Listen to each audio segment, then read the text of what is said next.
So first I want to talk a little bit about the different types of fasting, because fasting means a lot of different things. And when people talk about fasting as one word, they're always not clear about what is it actually they mean.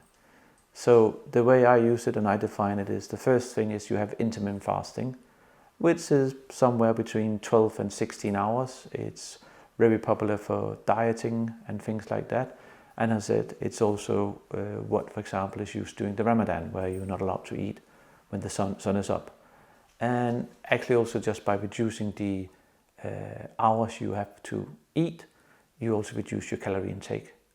So it's quite a common thing, quite a lot of information about it. It seems to work for a lot of people, so it's definitely, something of interest.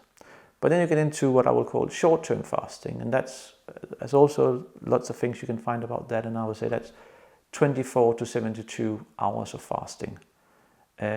I also did that, and I started that. I will be, based on my experiences, say that is probably the most difficult fasting to do.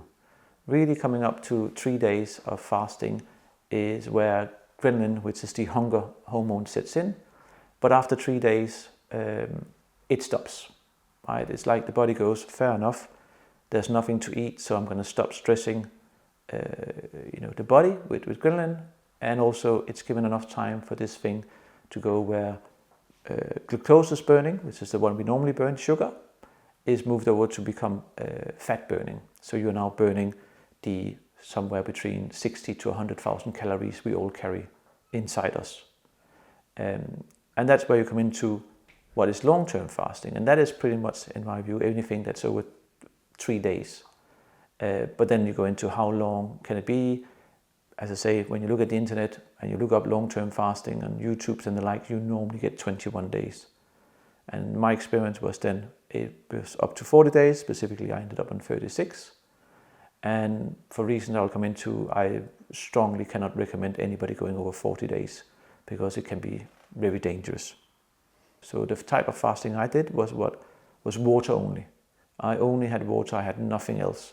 With the exception, I might in the beginning have had like 3 or 4 glasses over the first week where I had salt in them because I was feeling a bit dizzy.